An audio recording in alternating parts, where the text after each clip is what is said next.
de una violencia muy importante, algo que realmente tiene a toda a la sociedad entera, ¿no? Como impactada, no porque no lo hubiéramos visto antes, sino porque, bueno, todos aspirábamos un cambio, hay un cambio en algunas áreas sin duda, pero en que realmente, bueno, se está cobrando la vida de las personas, la cosa pareciera estar complicada. Y sobre todo nos falta escuchar a alguna autoridad que diga, estamos yendo por acá para evitar esto. Después lo que escuchamos, sí, son un montón de otras voces que lo que están haciendo es política con este tema, lo que también es bastante lamentable. Vamos a repasar entonces la crónica de Telemundo sobre los crímenes del fin de semana.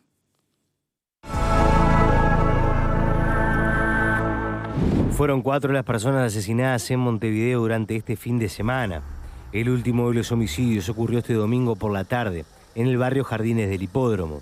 Sobre las 7 de la tarde la policía fue alertada sobre un hombre de 38 años herido dentro de una casa ubicada en las calles Modena y Carlos Neri. De acuerdo a la información que maneja la policía, un hombre encapuchado llegó a la casa donde estaba la víctima, tocó la puerta y comenzó a discutir con el hombre, haciendo referencia a por qué estaba en esa casa.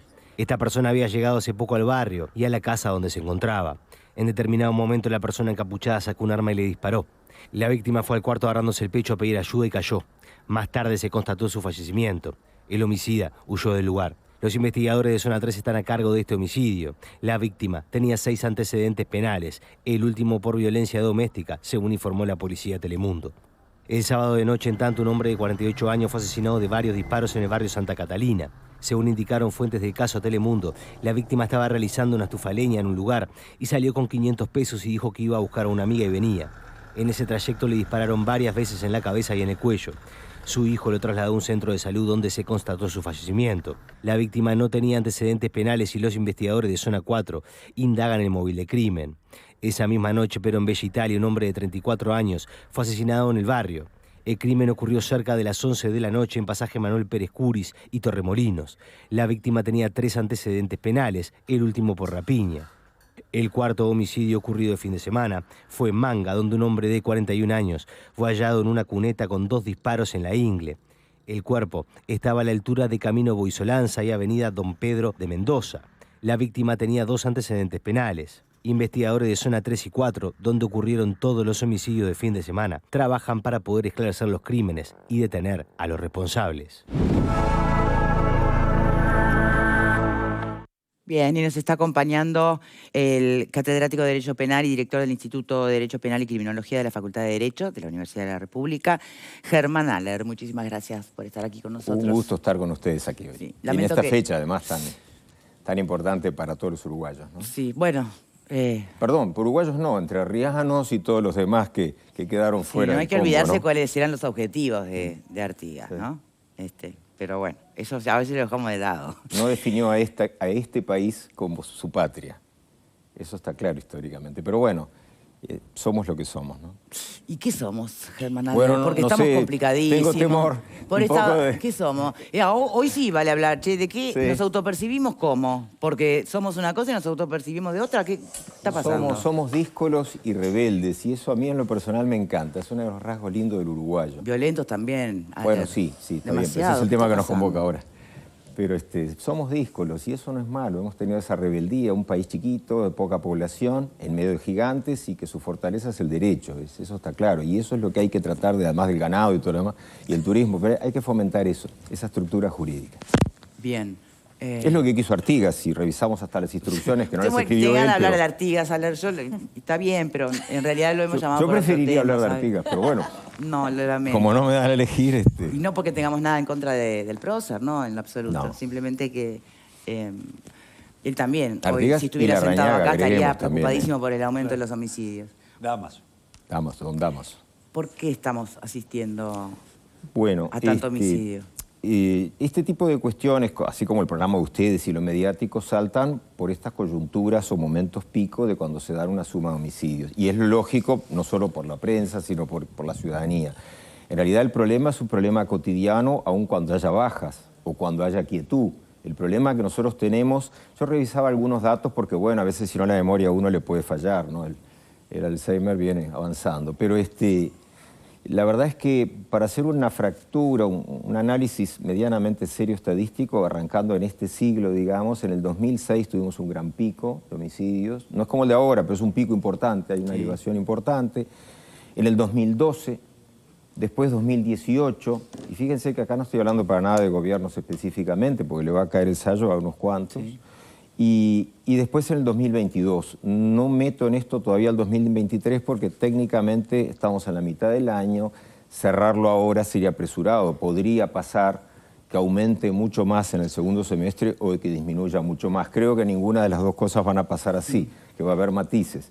Pero de cualquier manera, eso nos da una pauta de que en el siglo vamos con una coyuntura de homicidios impresionante de cantidad. En el mundo también, hay que decirlo, sí, porque no es que sea un problema exclusivo del Uruguay. Claro, la diferencia es tal cual, Victoria. Lo que pasa es que la diferencia es que Uruguay no seguía esa lógica. Entonces ahí ha habido un cambio nuestro. Nosotros hoy estamos básicamente en el esquema operativo de los países que nos circundan. De hecho, proporcionalmente pasándolos, a varios, no a todos, pero a varios. Pero nosotros cambiamos nuestro esquema operativo y Uruguay ahora está expresando a través de los homicidios y de otros delitos, pero como ese es el que nos convoca, estamos expresando un problema social que se expresa, explota, digamos, muestra su efervescencia en el homicidio, pero en realidad hay un montón de delitos abajo. Bueno, entonces, por eso la pregunta para mí podría arrancar, ¿no?, para el debate en, bueno, ¿cuáles son las razones que subyacen debajo de la violencia? Porque lo que no solo cambia la modalidad de la violencia, sino las razones, supongo. En algún momento se creía que lo que estaba siempre debajo de la violencia era la pobreza. Bueno, se entendió que no solamente la pobreza. Obviamente es multifactorial y también tiene su que ver, pero ahora nos pasó por arriba el narcotráfico. Entonces, ¿podría usted en su análisis hacer referencia a qué tanto cambió para que estemos hoy donde estamos? Por supuesto, no deja de ser igual, en definitiva, no es una ciencia exacta, sino especulativa, vamos a aclarar, ¿no? Así que el margen de error, a veces afortunadamente que tenemos, es amplio y otras veces, desgraciadamente, se reduce. Pero de cualquier manera, hay un tema muy claro y es que a nivel, no puedo hablar de todos los grupos sociales, pero no crean que son los sectores más vulnerables o bajos. El homicidio termina siendo una expresión más rápidamente a la que se recurre a ella como solución de conflictos o de problemas, porque están fallando frenos inhibidores. Es decir, no hay frenos de contención del individuo que dice, bueno, yo puedo tener un problema con ella, con él, con aquel, y discutir, pelear, si quieren pongamos hasta la violencia, pero no llegar a matar. Hoy día ese moral en muchos sectores se ha perdido y quiero aclarar que no solo en los sectores donde la estadística demuestra que sí es verdad, pero que no es completa, que es referido a los sectores más bajos de la sociedad o de familias disgregadas, vulnerabilidad y todo lo demás que ya sabemos, sino que también hay que aclarar que el homicidio se incrementa en sectores medios y elevados de la sociedad, con el gran problema de que la detección de esos homicidios, pese a que es un delito más captable, es mucho más difícil que en sectores más bajos. Es decir, sin hacer alarmismo ni nada por el estilo, nosotros no podemos descartar que en Uruguay no haya una cifra importante de homicidios que se produzcan en otro ámbito y que no estamos en condiciones de detectar y que puedan ser en sectores como los nuestros. Y ya no es el tema de los ajustes de cuentas y de drogas, ahí son temas empresariales, comerciales, familiares, sucesiones. ¿Qué habla? ¿De crímenes perfectos? Porque no existe el crimen perfecto y en realidad habría cuerpos que aparecerían en algún lado. Los crímenes no son perfectos. Entonces, los que somos imperfectos somos los que los tenemos que solucionar, buscarle la respuesta. Pero por supuesto que hay de eso. Yo recuerdo, voy a decir un ejemplo que no es uruguayo, así no compromete nada, un sicario que conocí profesional de eso, en otro país, en otra lengua. Y él me decía que sus clientes lo contrataban para matar personas y me decía muy tranquilo él estando preso por otros delitos, no por los homicidios. Estaba preso, pero igual. Me decía, yo las personas que mato son generalmente problemas de familia, problemas de alcoba, problemas empresariales, cobraba un dinero que no era ninguna fortuna, no voy a decir las recetas, pero lo hacía de forma más llana, más simple, básica en la vía pública. Parecía un accidente. Y por esos homicidios, de los cuales no voy a decir la cantidad, pero llevaba muchísimo más de lo que puedan especular la mayoría, nunca lo habían captado. ¿Porque parecían accidentes? No, un balazo en la nuca no es un accidente. Bueno. ¿no? Pero lo hacía de forma clara, no voy a decir cómo ni dónde, pero fácil, simple. y por la espalda, pero no por cobardía. Decir, ¿por qué voy a matar pero ahí de frente si no, mire lo no que me pagan por está- hacerlo sufrir? Pero, Ale, apareció un cuerpo asesinado. Claro. Y bueno, ¿dónde están los cuerpos asesinados a lo que usted hace referencia? No, esos cuerpos aparecían, lo que no encontraban era el autor. Hoy en día, digo. Ah, para bueno. tratar de entender, Claro, porque no, la está mayoría bien. de los homicidios hoy están Está en otro bien, lado, pero están en el yo me narcotráfico. refiero, está bien, no está perfecto, yo lo asocié con otro, fue un error mío. Yo me refiero a otro tipo de conductas criminales de las cuales la muerte aparente ser natural y que en una autopsia no se detecte o no se investigue o no trascienda o no llegue a la justicia. Pero pasa en todo el mundo, no estoy diciendo nada que no sepa cualquiera. Es decir, en realidad pasa. Lo que ocurre es que es mucho más difícil de detectar. Además, un homicidio efectuado con un arma de fuego o con un artefacto contundente, rápidamente se puede inclinar a la idea de que estamos o en suicidio o en homicidio y no hay muchas más opciones. En cambio, en otras situaciones, bueno, no. Bien. Igual el homicidio es un delito de los más constatables, de los que menos integra la cifra negra, pero difícilmente podamos conocer ni siquiera ni la mitad de los homicidios que ocurran. Bien, pero esto que nos está contando, ¿no? Que entiendo perfecto la lógica de lo que está planteando. ¿A qué va? Porque no termino de entender, en realidad, si estamos tratando de analizar qué está pasando. Usted lo que nos está diciendo, de alguna manera, corríjame si me equivoco, es básicamente todos podemos matar, sí lo sabemos, en la circunstancia correcta, tal vez, pero no nos está ayudando mucho en cómo abordar el tema, por dónde hay que abordarlo, Claro, si es por la bueno. propia naturaleza humana o si es por, bueno, un montón de otros factores que llevan a las personas a cometer el homicidio. Bueno, la naturaleza humana es un tema mucho más de corte filosófico, y si la gente suele atribuirle a Hobbes la expresión hominis lupus, pero en realidad no es de él. La había utilizado Francis Bacon antes, al mismo tiempo, ¿El pero un artista? poquito antes. ¿El artista? No. ¿De quién hablamos? De No, Francis el Bacon. filósofo. Francis Ah, Bacon, el filósofo, filósofo, pensado. perdón. Y en castellano sería Pancho Panceta, ¿no? Francis Bacon sería algo parecido a eso. Pero esto es para poner un poco de humor y para recordarlo. En la sí, enseñanza sí. utilizamos Ya no me olvido recursos más, así. claro.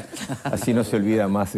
Bueno, no, pero fue utilizado antes por Séneca, mucho antes, y de hecho el que lo instauró realmente fue un comediógrafo romano, entre el 206 y 212 previo a Cristo, antes de Cristo, cuando en una comedia escribió aquello de que el hombre devora al hombre, homo hominis lupus, Sí. que fue Tito Masius Plautus. De ahí en adelante siempre se ha dicho y se ha cuestionado, decir, bueno, si el hombre es bueno, si el hombre es malo. Es un tema que no es fácil de resolver hoy aquí nosotros, obviamente, pero queda claro que el ser humano, en situaciones de lo que antes se denominaba estado de naturaleza, que no es lo nuestro, pero a veces parece acercarse, la persona, por su instinto de supervivencia, está dispuesto a depredar al otro. Eso, en realidad, filosóficamente se ha cuestionado siempre. ¿Y qué hacemos a través de las normas jurídicas, de las normas sociales, no solo las de derecho, las de cultura, que son, de hecho, más importantes porque son las que tienen que dar base a las normas jurídicas? Tratar de encauzar a las personas para que diriman sus conflictos, llamémosle ya no solo jurídicamente, sino urbanamente, socialmente, previo a llegar a la situación estrictamente de los estrados judiciales. Eso es una falla estructural que tenemos. Los inhibidores. Sí, y ahí tenemos una falla. ¿Qué quiere decir con esto? Se está recurriendo, no voy a decir nosotros porque no creo que hayamos matado a nadie, entonces, pero bueno, se está recurriendo, por ahora no, pero se está recurriendo a un esquema operativo que es más propio del individuo que está pretendiendo sobrevivir en la estepa o en la selva. Y eso lo vemos en esos ajustes de cuenta, pero lo vemos también en esos ámbitos, para no hablar de Uruguay, en otros países. Brasil es un caso clarísimo, Argentina un poco menos, donde se manda a matar al socio para quedarse con la empresa. Y eso pasa cotidianamente. ¿Qué quiere decir?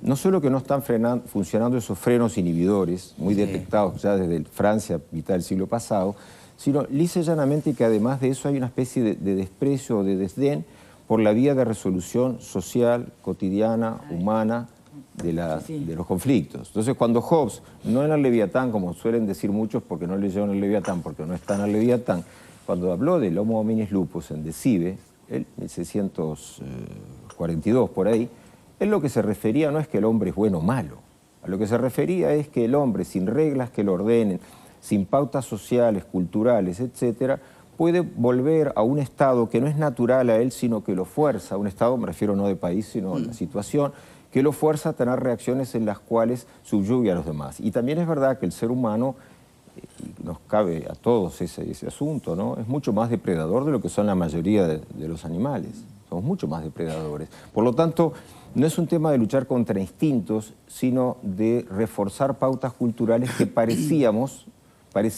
que teníamos mucho mejores, mucho más sólidas, y que evidentemente en un siglo XXI, donde tanto se ha avanzado en la tecnología, en muchos aspectos hasta de derechos humanos, etcétera, es contradictorio que en una era que tenía que haber sido claramente la de un gran ejercicio de los derechos humanos, tengamos que estar discutiendo en este y muchos otros países lo básico: no mates, no matarás, decálogo judeocristiano y de todas las demás culturas, ¿no? Qué interesante ese punto, ¿no? Poner en perspectiva lo que es la evolución de la agenda de derechos en el mundo entero, la fuerza que toma, incluso con sus detractores o no, personas que plantean matices. Por un lado, de hecho está en el compromiso de Naciones Unidas para el 2030, todo ese compromiso con derechos humanos, y hay que recordar el no matarás. Es verdad. Fernando. No estoy escuchando atentamente la exposición.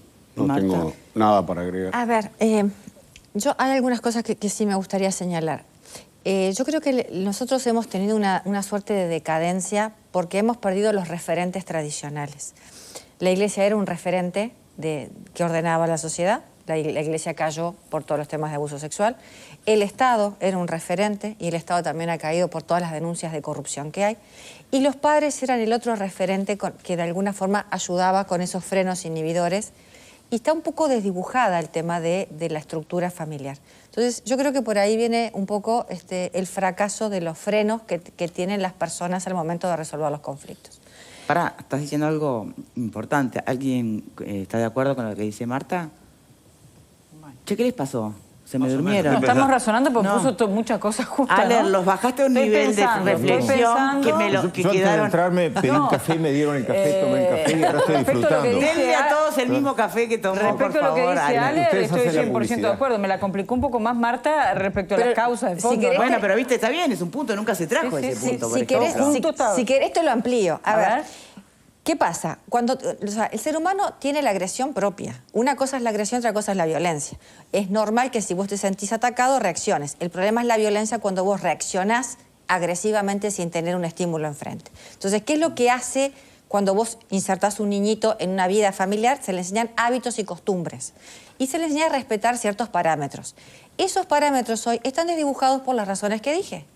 O sea, los padres no están por distintas razones, ya el Estado no inspira la misma confianza, la Iglesia no inspira... Entonces, ¿quién pone esos patrones? ¿Quién enseña? ¿Quién hace de autoridad? ¿Quién decís? enseña esos frenos? ¿Quién Mirá, enseña? Y eso es, entonces, Desde chiquito. Sí, Entonces, sí, pero ¿qué digamos, pasa? ahí viene la necesidad de la mano dura. No es mano dura. Es como un hábito, se enseña. ¿Qué pasa? ¿No viste que muchas veces las maestras se quejan de que nosotros estamos para enseñarlos, no para educarlos? Bueno, es eso. Faltan esos frenos, esa sensación de que cuando vos te portabas mal ibas a tener una consecuencia. Y vos ya crecías con eso, y eso se ha perdido. Entonces después, obviamente, de pasar a jugar a la pelota, a romper el vidrio, a la niñez pasamos a cosas más serias. Entonces no podemos pretender que después de afuera nos enseñen lo que no aprendimos de chico. Esa es una razón y ahí para mí está el fracaso de los frenos. En la caída, lo que se dice de la figura del padre. Esa es una razón. Y después está, obviamente... Ojo, padre simbólicamente. Padre ¿no? simbólicamente, Metáfora sí. del... Metáfora de la autoridad, por un lado. Por otro lado, tenés un problema de que nos hemos creado una cultura de consumismo donde lo quiero todo y lo quiero todo ya y no puedo esperar. Entonces me faltan frenos y a su vez hay como muchas cosas que me resultan atrayentes de conseguir. ¿Y qué tengo que hacer para eso? Y bueno, si para eso yo tengo que pegarle a él, para robarle, para tener el teléfono que él tiene, y lo hago y no me genera problema. Bueno, a ver, ¿Vero te convenció o no? Bueno, es muy interesante. Marta además tiene estudios que avalan sus argumentos, yo no los tengo. Me parece que sin duda hay un vacío, una frustración que se busca llenar. Yo no sé si tiene que ver exactamente con todo eso que Marta señala, pero sí hay una frustración que, entre otras cosas, creo que no mencionaste, pero me imagino que está sobrevolando todo eso, son el tema de las adicciones, ¿no? Sí, claro. Donde se inhibe bastante todo ese razonamiento que vos hacés. Y sí. Pero bueno, yo creo que me preguntaría más qué sociedad es la que estamos creando donde los gurises terminan, bueno, consumiendo drogas para sobrellevar esas vidas. Yo no sé si esas vidas tienen tanto que ver con lo que vos decís, sino con otras circunstancias que también se generan de frustraciones con el vacío económico, con muchas cosas. Pero volviendo a la explicación que nos daba el entrevistado, que yo comparto, yo creo que hay allí una cuestión que tenemos que mirar con mucha atención. Esto ya dejó de ser, se arreglan entre ellos, se matan entre ellos, hay algo que se está rompiendo, que es ese código y que los problemas los resuelve la sociedad con las vías de administración que se ha dado para eso. Vimos el otro día cómo la policía buscaba intensamente a uno de los sospechosos del homicidio del comerciante del Parque Rodó y apareció asesinado. Allí hubo como una suerte de justicia paralela que dijo, bueno, ya sea por comodidad o por entender que no nos molesten, allí actuaron claramente y la justicia se quedó mirando cómo eso sucedía. ¿Es posible vivir aislado de eso? ¿Cuánto tiempo nos lleva en una sociedad que esos crímenes que se dan en determinados ámbitos no pasen después a una lógica como la que usted decía? Bueno, así resuelven los problemas los socios, los empresarios, así lo resuelven las familias. ¿Cuánto tiempo pasa entre que se rompen esos códigos también en otros lugares? Alfredo. Yo creo que el gran problema es la naturalización de la violencia, de diferentes formas. Es decir, la teoría de Marta está muy bien, porque la Iglesia en Uruguay la verdad que pesa muy poco de hace muchos años. Te di algunos más de un referentes. Siglo. O sea que ahí ya tenés un factor menos. El tema del Estado, corrupción, sí, ha habido corrupción, pero tampoco no es un Estado que vos digas es corrupto como puede ser Colombia, México, Argentina, yo qué sé. Es decir, me parece que puede servir en parte tu explicación, pero creo que no es globalizadora. Lo de la familia es relativo, porque hay violencia en gente que viene de muy buena familia, entre comillas, de muy buena, ¿no? Es decir, o familia clásica, con recursos, con educación, con todo. Es decir, no nos olvidemos, los gurises estos por una camiseta, una bandera de un cuadro, van y matan a otro, y no eran, o los rugby, aquellos de Argentina que mataron, no eran gurises marginales, ¿no? Venían de... O sea que, en el fondo, me parece que la violencia se ha naturalizado en todos los estratos sociales, más allá de familia, religión o Estado. Y creo que es un tema cultural que pesa mucho y que como sociedad realmente nos sentimos a veces impotentes para enfrentarlo. No hay demasiadas herramientas, más allá del tema educativo, pero creo que estamos corriendo la de atrás, de ese punto de vista. Con respecto al tema de yo creo que yo me quedaba pensando en los muertos que no se justifican, o los asesinatos que no se... La de la muerte es dudosa, por ejemplo, que se habla tanto, que no se catalogan como homicidios, sino como que no se sabe qué son. Ahí apuntaría el tema de esos homicidios que no se entiende, porque el cadáver está. Entonces, no entiendo muy bien, no terminé de entender, Germán, por dónde viene el tema de que hay asesinatos que no conocemos, o no conocemos las causas, o se los atribuimos a una causa y capaz que es otra, capaz que es el socio que lo hace matar por quedarse con la empresa, y aparece como una bala perdida en una cacería, yo qué sé.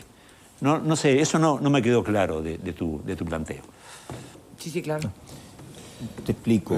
Yo cuando me referí ni siquiera ubiqué a las muertes dudosas. Primero porque las muertes dudosas, además de que son dudosas, tarde o temprano van a pasar para algún lado u otro del casillero, de alguna manera.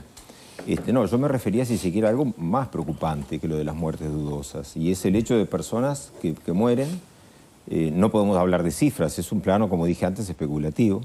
Seguramente en aumento, porque se aumentan los homicidios en esos sectores más cascoteados o golpeados de la sociedad. Yo doy por sentado que, aunque no sé cuántos, están aumentando los otros también. Digo, es una obviedad en todo el mundo. Pero me refiero a otro tipo de homicidios que pueden pasar en la casa y pasar inadvertidos, es decir, advertidos como muerte, pero como muerte natural, en ámbitos de la salud, más allá de las modificaciones, por ejemplo, sobre leyes de eutanasia. No, yo no hablo de la parte valorativa, sino de lo que es delito o deja de ser delito, de lo que no es captado. Yo no recuerdo prácticamente casos donde haya tenido aparición en lo penal una muerte de tipo eutanásico. Y no estoy hablando de si estoy de acuerdo o no con los cambios, solo hablo de lo que dice el código. Puedo concordar o no, no tiene nada que ver. ¿Qué quiere decir? Quiere decir que en Uruguay o no se practica ninguna eutanasia de la que no sea punible, porque hay muchas eutanasias que no son punibles y no hay problema. Es decir, de las que son punibles no se castiga ninguna, o nadie mata a nadie, lo cual esta última aseveración es absurda. Es absolutamente absurda. Entonces, con esto no estoy ni siquiera reclamando más, menos interacción desde lo judicial penal, sino lisa y llanamente señalando que de ninguna manera podemos concebir que el homicidio es el que se produce en el sector donde hoy, únicamente en el sector que lo estamos detectando. En el que lo estamos detectando tenemos una detección relativamente baja, como se quiera ver, mucho más elevada que en una rapiña o lo que sea, pero baja, y en otros sectores la detección es muchísimo más baja. Ahora, ¿se puede probar esto? No se puede probar cabalmente, pero tiene una lógica inequívoca desde el punto de vista criminológico. Es decir, es lo mismo que ocurre con los delitos de rapiña. Sabemos que la rapiña está ubicada más o menos en determinados sectores. En otros sectores básicamente no se comete. Entonces llama mucho más la atención si se comete. Si que el rapiñero sea una persona joven, hija de una persona acaudalada de dinero, etcétera, salvo que aparezca lo de las drogas o algo más, no va a rapiñar, cometerá eventualmente otro delito. Pero el homicidio es transversal. Eso es lo que quiero separar claramente. La rapiña es un delito que lo ubicamos en determinado estrato social, básicamente, con excepciones. Pero el homicidio no. El homicidio es transversal. Si revisamos la historia de la humanidad, ¿cuántos reyes mandaron matar a su antecesor para quedarse en el trono? ¿Cuántos faraones, emperadores? Pocos ejemplos que no son los nuestros. Claro, pero la pregunta es, sí, tiene todo el emperadores en Roma, y hablemos, que se pisaban uno al otro. Sí, está claro que es transversal. Pero la realidad de nuestro país da cuenta de esa transversalidad. ¿Es el problema o el problema es todos los homicidios que se están vinculando al ajuste de cuentas? En Uruguay que no es transversal. No tenemos hoy una estadística que nos pueda corroborar lo que estoy diciendo. Lo que estoy diciendo es de lógica y de sensatez técnica y de conocimiento de la práctica. Pero si me dicen, eso no es verdad, y tendré que decir, sí, puede ser que no sea verdad. ¿Cuál sería la proporción? Quisiera que no fuese verdad. Déjame que Marguerite quiere preguntar algo. No, yo estaba escuchando, capaz que sobre este punto en particular no, pero el Uruguay tiene 3,5 millones de habitantes, ¿no? Hay 14.000 presos y puede haber, no sé, 14, 15.000 delincuentes más que no estén presos. Podría haber, no sé cuántos hay, pero representan el 1% de la población. Entonces a mí, escuchaba a Marta decir, esto se genera a partir de que la Iglesia ya no es referente, o que el Estado ya no es referente, o que los padres están siendo displicentes en la educación de sus hijos. A mí me parece que no es así. La mayoría de los uruguayos, la enorme mayoría, la abrumadora mayoría de los uruguayos no somos violentos. No somos violentos. Y que el crecimiento de los homicidios se da a partir del narcotráfico, fundamentalmente a partir del narcotráfico. Fundamentalmente a partir del narcotráfico. Entonces, el problema no es el Estado, o sí el Estado en el control del narcotráfico. El problema no es la Iglesia, el problema eventualmente no son los padres. El problema es el narcotráfico. Básicamente es el narcotráfico. No debe haber país donde no exista homicidio. No, obviamente, en el volumen que tiene Uruguay.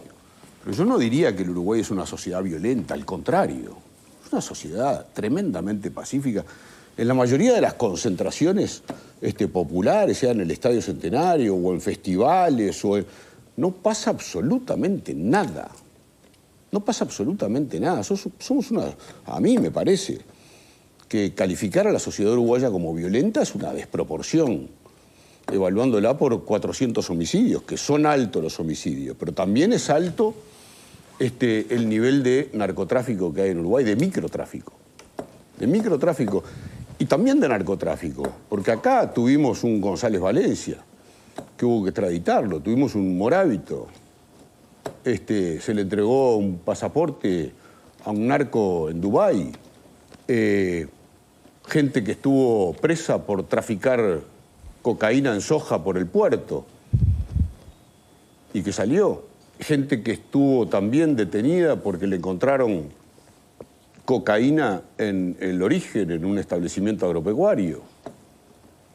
Ahí me parece que está el problema. ¿Cómo se combate el narcotráfico? Bueno, yo no sé, nadie ha podido hasta ahora, pero me parece que la llave de esto es generalizar y decir la sociedad uruguaya se está volviendo violenta.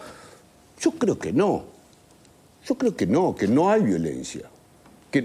Que no hay violencia. Obviamente hay violencia, hay 400, no sé cuántos llega ahora, 400 muertos, hay violencia, pero no instalado como fenómeno social. La transversalidad a la que hace referencia. Claro, a mí me parece que no como fenómeno social, me parece que hay violencia generada a partir de un negocio ilícito. Bien, a mí me gustaría una reflexión final del invitado, si remite a lo de Fernando bien y si no lo que no, sí, puedo aprovechar algo de lo que él decía, porque no, es una buena variable, por supuesto, y si cuando nosotros afirmamos, no lo dije, pero lo acepto igual, que Uruguay se está volviendo violento, eso es un proceso, no quiere decir que seamos todos violentos, pero sí hay un dato empírico de que la violencia va increciendo. Así como esa afirmación que usted hace es básicamente compartible, correcta, y la inmensa mayoría de la gente, no importa el estrato social, no es violenta. Entonces, en eso estoy totalmente de acuerdo. Pero no quiere decir que nos muestre claramente la estadística que revisamos a diario de que la violencia va creciendo. Son cosas, una no contradice estrictamente a la otra.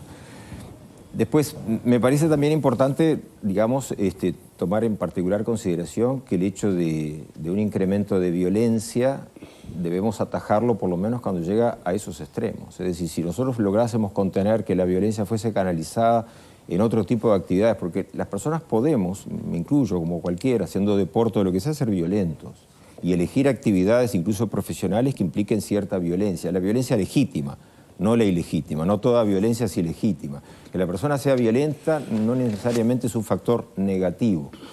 Es de lógica que cierto deportista tenga que ejercer la violencia que le permite el reglamento o más allá de ello, pero el faulo o la falta, que no es más que eso y que integra el deporte, y que cuando nosotros le gritamos bajalo, desde la tribuna nosotros estamos fomentando esa violencia. Pero esa no es delito. Es decir, no sé si llamarle buena por las dudas, pero porque fomentaría algunas cabecitas, pero digamos que está dentro de lo aceptable. El problema es cuando la vamos canalizando como una vía de resolución apropiada de conflictos y perdemos la referencia básica cultural. Entonces, Uruguay es un país con unas condiciones excepcionales en muchos aspectos y que las seguimos teniendo.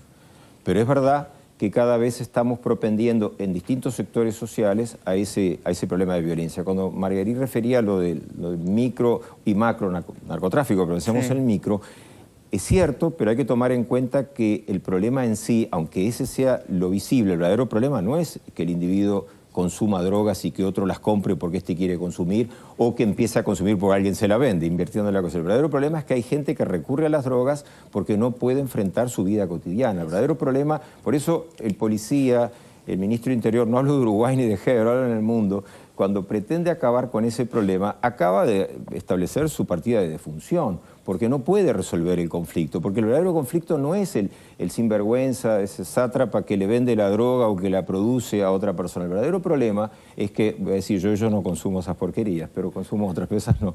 Pero es que yo, digamos, en sentido femístico, quiero consumir, porque si yo no quiero consumir, no voy a consumir. Y ahí hay una falla estructural donde esos, generalmente muchachos, terminan en definitiva volcándose a un mundo que les muestra una realidad distinta, los sintoniza, porque es una palabra muy utilizada históricamente, aunque sea en inglés, pero los sintoniza en una realidad virtual totalmente distinta, en un mundo casi psicodélico, pero que no guarda relación con la realidad, y cuando baja a la tierra no descarto en absoluto que tome un arma o que haga esto y aquello, porque quiere volver a esa otra realidad. Pero los que matan no son los consumidores. El oficial de policía no lo puede solucionar. Pero los que matan no son necesariamente los que consumen.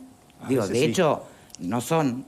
No, pero sino es que un son circuito, los sicarios que están en círculo. el negocio, Claro, contratados por. Es toda una estructura empresarial. Sí, pero me refiero a lo siguiente, y entiendo el punto, y es una gran discusión, y lamentablemente no tenemos tiempo, pero frente a lo que usted acaba de decir, me pregunto, bueno, porque se le está poniendo mucha responsabilidad al adicto. Y es verdad, faltan muchas políticas todavía de salud mental que atienda adicciones y demás, bien. Pero el que está dispuesto, por todas las razones que sea, a matar a alguien por unos pesos, lo va a hacer como parte de la cadena del narcotráfico como empresa y negocio, pero mañana lo va a hacer también cuando se vuelva negocio otra cosa. Entonces, claro, ¿dónde realmente pero entró en esa espiral. Es verdad, pero eso es porque ya entró en el espiral. Y además, en realidad, muchas veces terminamos, cierro con esto, perdón nomás, terminamos viendo el delito como una cuestión, relación causa-efecto, fenomenológico, el mundo de la naturaleza, hago esto y tiene consecuencias. No es que eso no sea así, pero no es el verdadero fundamento. El trabajo de fondo en las relaciones sociales no es la relación causa-efecto, sino los vínculos interrelacionales y culturales que hacen que se produzcan esas causas y esos efectos. Si solo luchamos con la relación causa-efecto, si somos, digamos, etiológicos en la búsqueda del fenómeno criminal, trabajaremos en una mirada correcta, apagando incendios, siempre básica, apagando incendios. policial, que no es despectivo lo que digo, esa es la tarea del policía, no otra, pero no vamos a estar metiéndonos ni buceando en la realidad. Germán Aller, muchísimas gracias por su presencia aquí hoy, porque nos dejó a todos pensando, y mucho. Claro. Antes de ir a una pausa, les quiero recordar qué es lo que hacemos los uruguayos cuando